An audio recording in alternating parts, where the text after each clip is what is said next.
Welcome.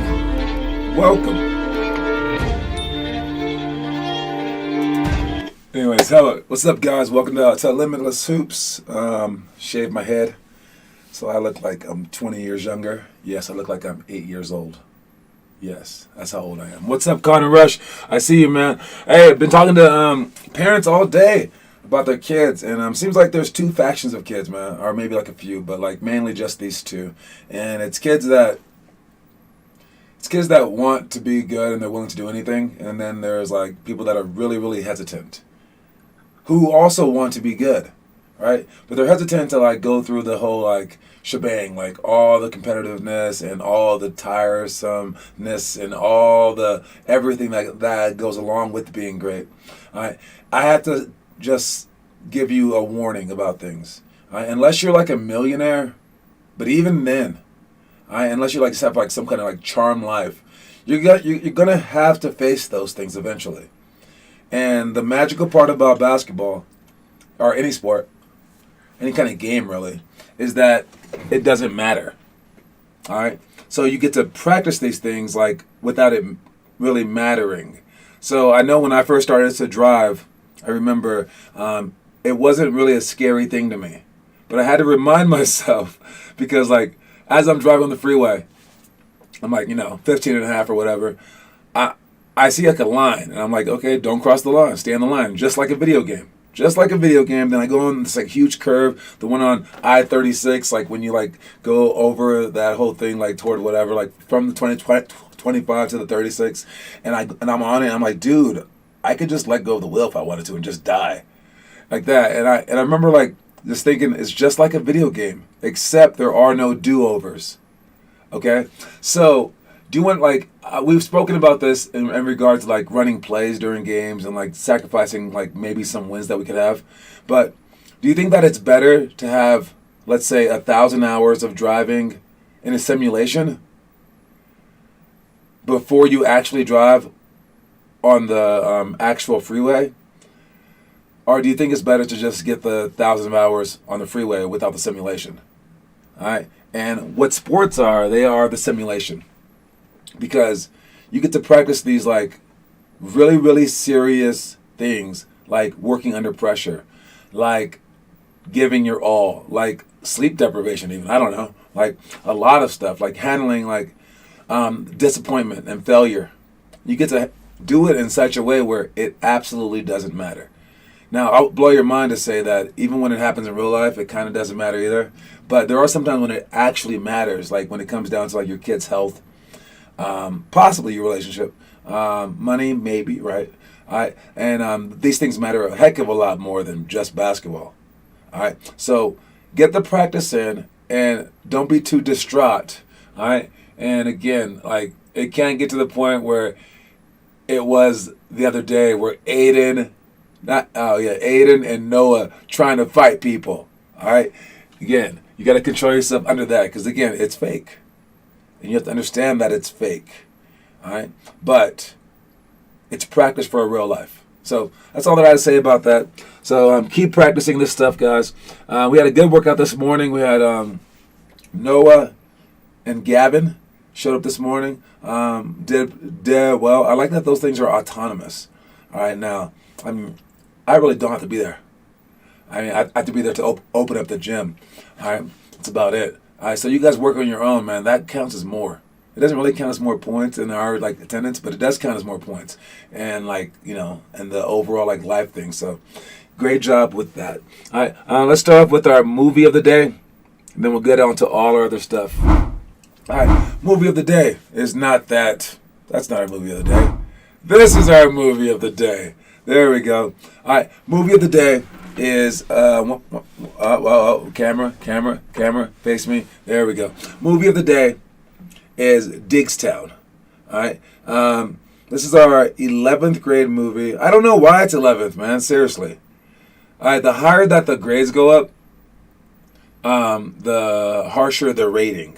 So all the rated R movies are like later on. But man, this movie's pretty innocent. Maybe like for its time, it was different. I mean, they were drinking at one point. I can't think of any. I guess the punching.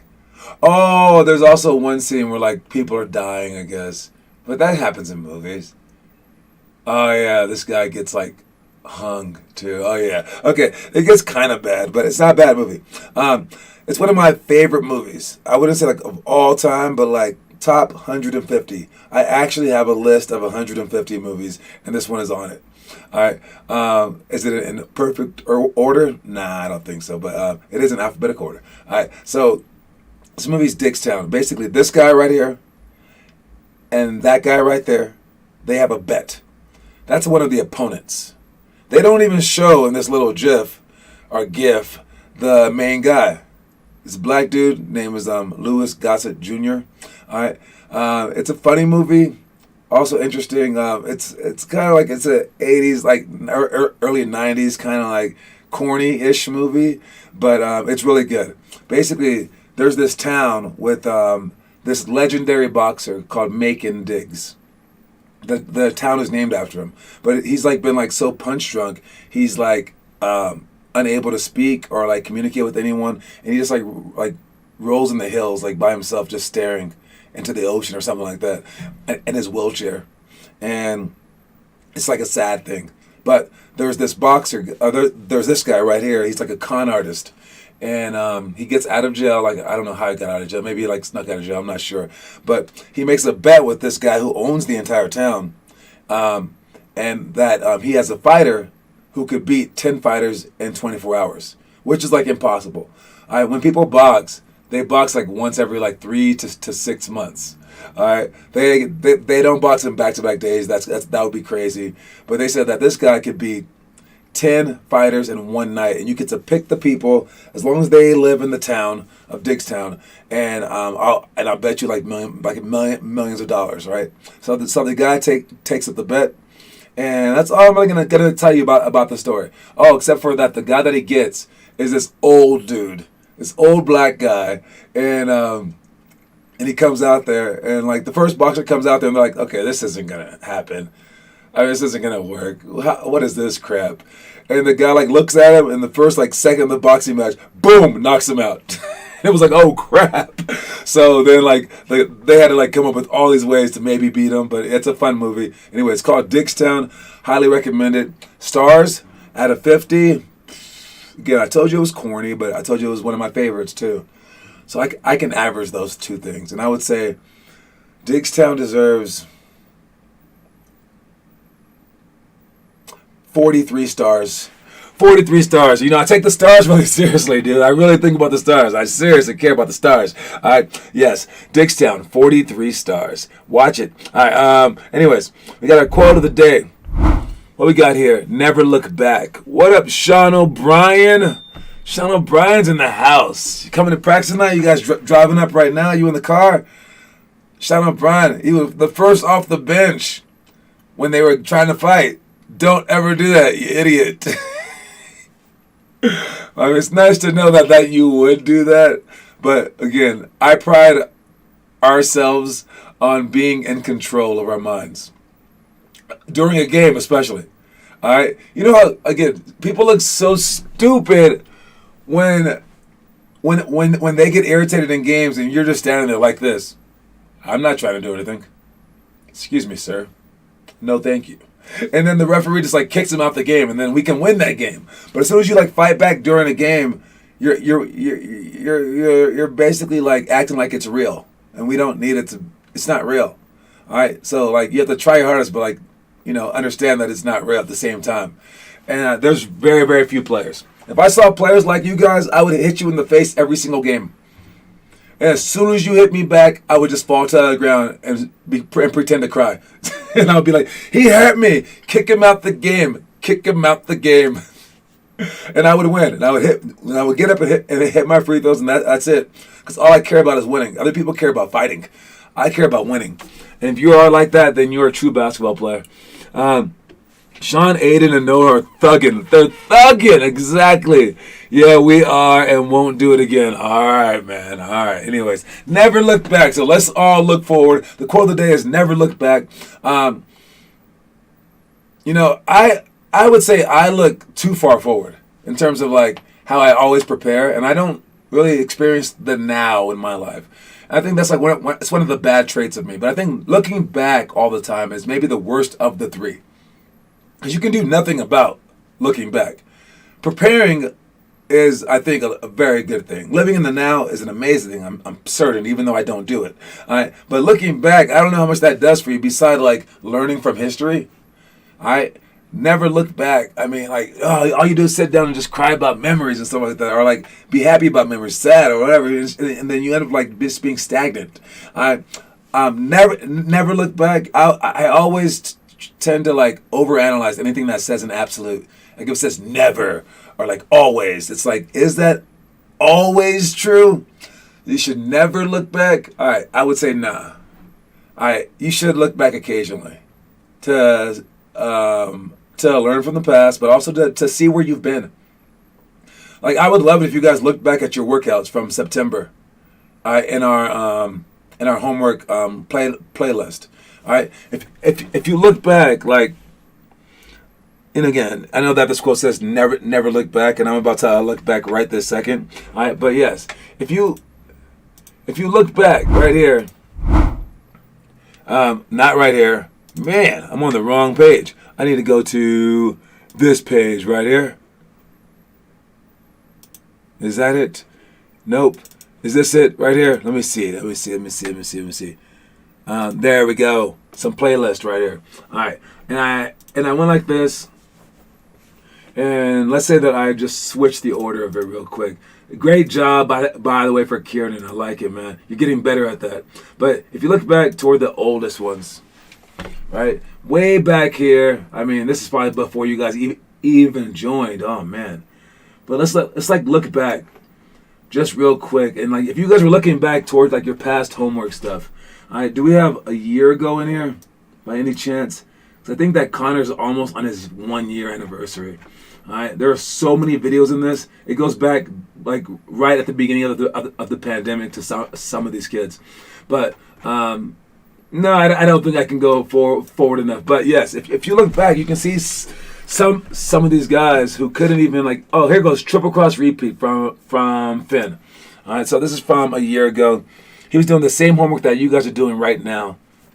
And this is Finn Kaufman trying to do triple cross repeat. We're gonna play against Finn this weekend. Okay. This is when he was an 8th grader. Not moving his legs, not doing like that, but he's doing okay. All right. He's going fast, but again, he's not moving from side to side. That's really easy to guard. Also has the afro right now. I think he's probably cut that. I don't know. We'll see this weekend. But watch how much better he's going to be this weekend. All right? And if you look back, you can kind of like gauge to see how much better that you've gotten. So while the quote of the day is to never look back, I believe that there are some exceptions, and that is one of them. All right? But overall, I would say that's a true quote. Definitely don't look back too often. All right. Anyways, moving on. We got our elementary school drills. This stuff that we're doing tomorrow for our workouts. For practice. And we got swoop, layup, chase, athletic rebound and putback, meet post on the break, all out deny great players, miss free throw on purpose, and 10 plus seconds down by 3. And this is what we're doing on Thursday. My bad. All right. So the swoop, layup, chase, man, that's huge. We need to get better at that. But let's see where we are. So if you guys can practice that before, and that'll be awesome. Athletic rebound and putback, yeah, being able to jump up, catch the ball with one hand and hit. Our morning guys do that every Friday, I believe. All right. Meet post on the break. When we're playing against such bigger teams, we're gonna have to stop them early.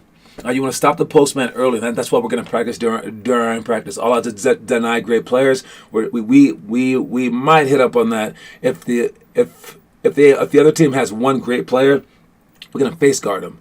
But we have to make sure that people understand that. But our guys can understand always getting back on defense early. Right? When we have 4 people crashing, we need one person back. That one person, so many chances. Alina had a chance. Kieran had a chance.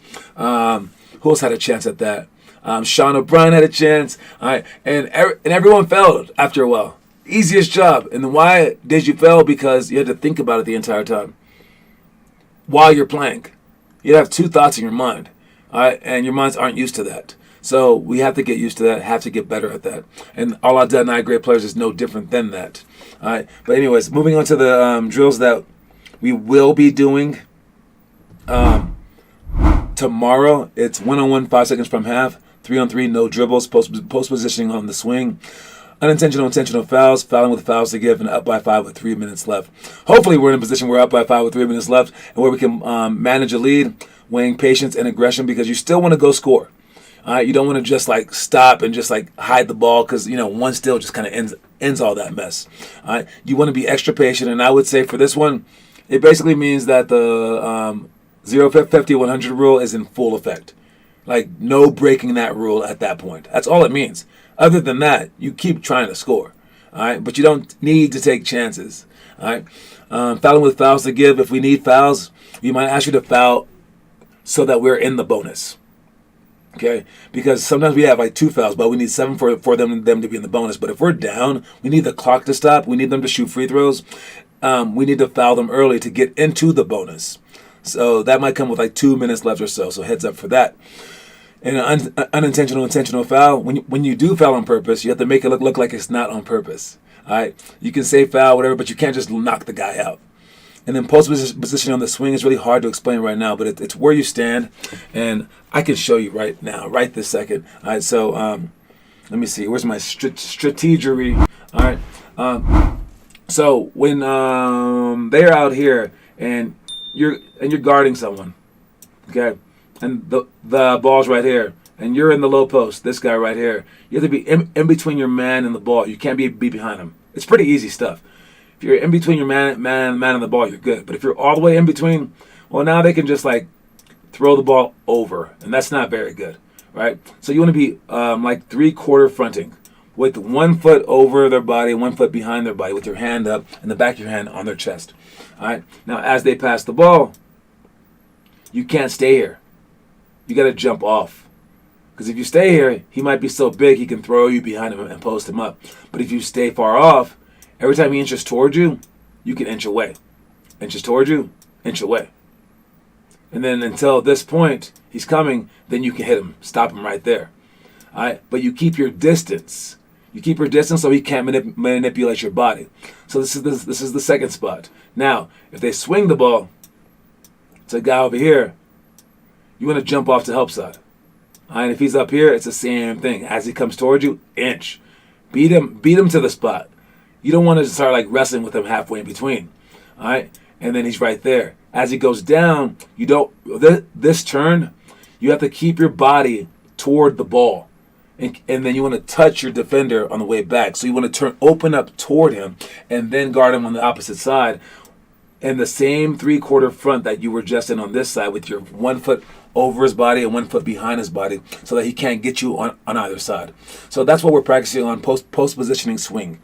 All right, so try to understand that. I know you don't understand it from this, but maybe this and my explanation during Tuesday's practice will help you out together combined. All right, and then the last one that we're talking about, second to last one, is 3-on-3, no dribbles. All right, this is how we want to play in the games. You don't want to start dribbling the ball right away. Again, we had the biggest violators of this: Isaiah,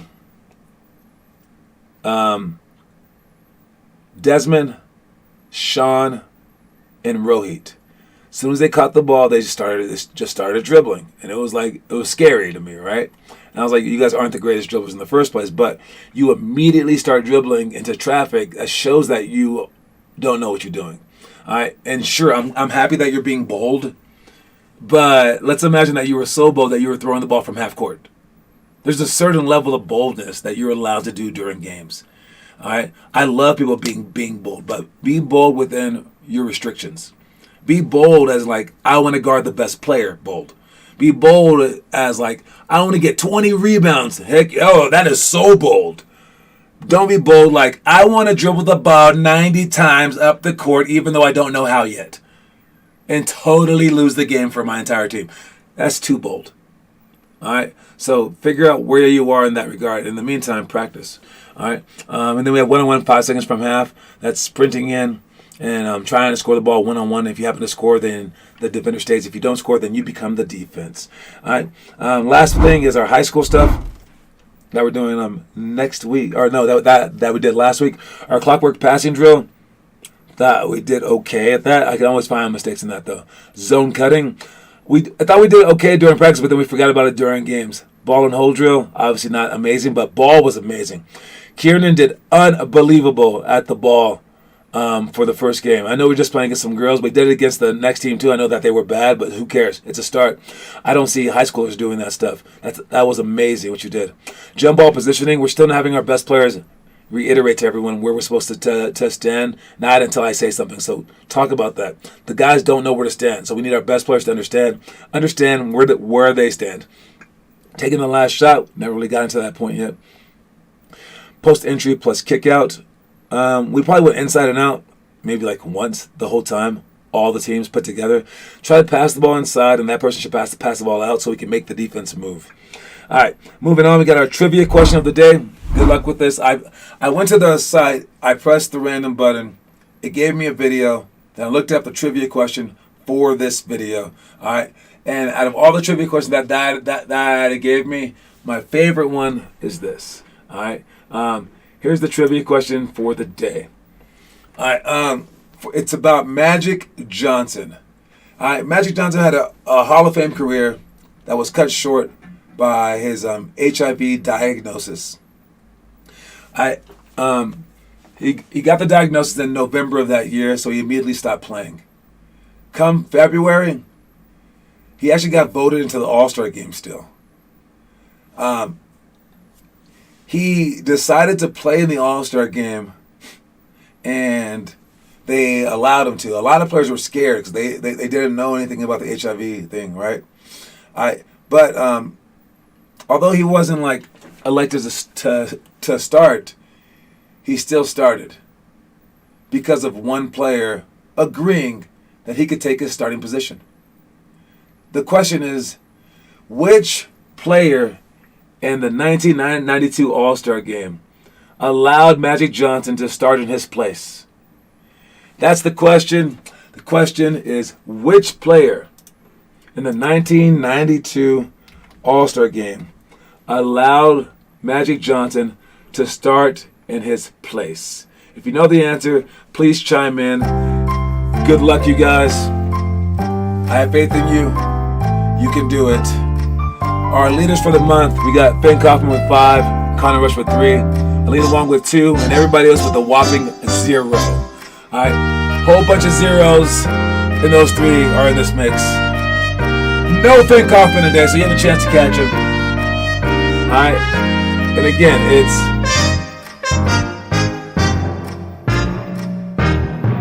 anybody. Again, the question is, which player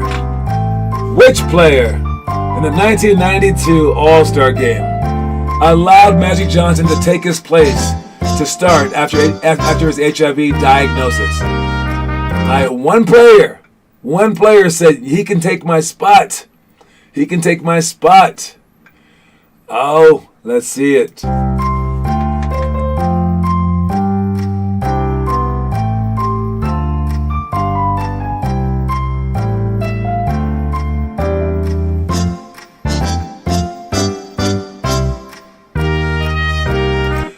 Okay, there goes the answer. So, it was indeed a trick question.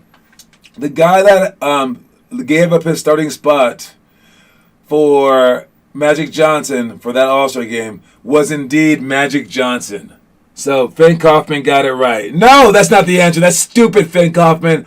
That makes no sense. God, man. All right. But yes, Alina, you do get one guess only, and that rule was applied because of Connor Rush just making up every guess in the world. He was like saying everything in the world. So yes, the person that said it after him was Sean Amin. Sean Amin with Tim Hardaway is the answer. I don't know if Tim was being nice or if he was scared of getting AIDS. I'm not sure, but he did it.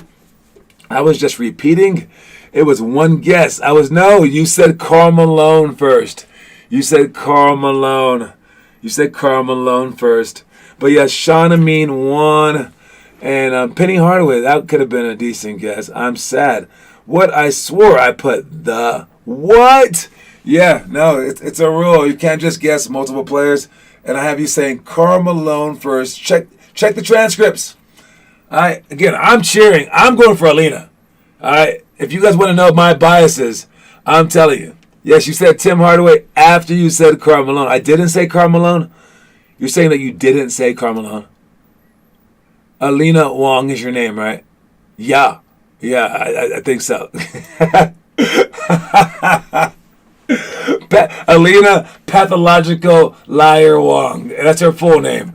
That's her full name. It's on her birth certificate. All right. Anyways, you guys, moving on to the story of the day. Watch it.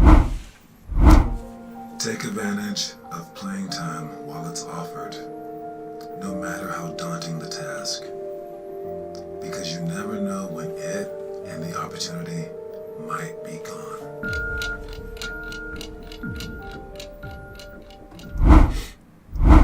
All right. Yes. Take advantage of playing time while you have it. All right. Realize you will be on the bench at some point in time, probably, right? All right. But if someone's like, "Hey, you want to play in a game? There's only 5 people." Don't be like, "Nah." Or like, "Hey, you want to get out of the game even though you totally don't deserve playing time?" Don't be like, "I'm scared." Dude, you're getting playing time. It's like the most valuable currency on earth. All right? If like games and like sports were invented like thousands upon thousands of years ago, and like playing time was a thing and they had like clocks, playing time would be worth more than gold. All right, they'll be like, "Hey, you want this shiny rock as our currency, or do you want like the opportunity to play a sport that we all love with people cheering for you?" People would be like, "What kind of question is that? You're talking about that shiny gold rock? Yeah, I want the playing time, dude." All right, playing time is enormously valuable. You cannot waste it while you have it, and that's the balance of it. When you don't get it, you're like, "I just want to play in the game." When you get a whole bunch of you, you're like, "I just want to rest. Jeez, this sucks." All right, no, take advantage of that thing. You never know when it's gonna be gone, guys. All right, I mean, even just by age in general. All right, I mean, I can still play because I'm just dope. All right, but I mean, not everyone's like that, man. I'm 59 years old. I'm still playing basketball. That is rare. That is rare. Actually, I'm 50 years old. I change the name of our program every year of my birthday. All right, so it'll be 51 All-Stars starting next year. All right, so yes, take advantage of playing time while it's still there. I am so pissed. I didn't mean to send Karl Malone. Hey, don't mention Karl Malone's name in my podcast because I'm going to get banned by YouTube, okay? We can't talk about those kind of people. God, guys. Jeez Louise. All right. 4 on your best friends. Blah, blah, blah, blah, blah, blah. You guys talking about nothing. They said the delete button. No. The send and delete button are next to each other. That's a good excuse. But you still wrote Karl Malone. All right. Anyways, moving on. Let's check our homework. Homework, not Will Smith. Did I add that? I think I added that by accident. That's hilarious. Oh, no, that's because it's backwards. Oh, the homework is backwards today because I just changed it around. Gotcha. All right. I need to, let me see. Wait, we don't want Awesome Asset adding Nelly lyrics. Guys, you cannot add the wrong thing to our thing. Remove, resort. But yes, they added newest. All right, so therefore, our homework is on this page now. All right, and we have Noah Massive with the Trouble Clash repeat. Rohit Dawes posting. Rohit's the one that I was trying to look for his old post. Watch Rohit's old post, man. That guy used to be really, really bad at basketball. I mean, he's like our second best player now. It's crazy. All right, fantastic job. Seriously, very, very proud of that. All right, bed shots right there. I see you, Noah. I see everybody right there. Great job with the homework, you guys. All right, for the picture of the day, Vogel fired. Again, I say this like every time a coach gets fired. Is it really their fault? It's probably the player's fault. It's so hard to inspire people, man. And again, you guys have a chance. Just like I said about the playing time, you guys have a chance at practice time, skill time. Who's truly taking advantage of it? And who's realizing that every single second matters? Every single second matters, guys. You have to get to the point where, you put yourself out there. And if you don't, it's all on you. It's not on the coach, it's not on anyone else, man. If you're given the opportunity, you take it. All right? And these guys definitely have the opportunity. All right? What's his name? Anthony Davis. He said to LeBron. He's like, let me know what I've been doing, like what I've been doing wrong since the bubble, since for the last 2 years, and how we can correct things. And one of my friends was like, maybe you can like play in more than 70 games in 2 years. That's what changed, dude. Like AD's changed, man. Is it late GM's fault? I will say this. Yes, this one is LeBron's fault. He wanted Russell Westbrook on that team. That's a horrible decision. I'm on record for saying that. Look in the past. Look after Russell Westbrook got signed. I was like, that's a dumb decision. He's a great player. Just a dumb decision. It happens. Anyways, that's my time. I'll see you guys at practice later on, our workouts later on. Don't forget that the quote of the day, I bet 3 coins. Never look back. Never look back. And especially never look back at anger if you're a fan of rock music. You can look that up later. All right, I'll talk to y'all later. Please keep my music so I can biz out. Assalamu alaikum.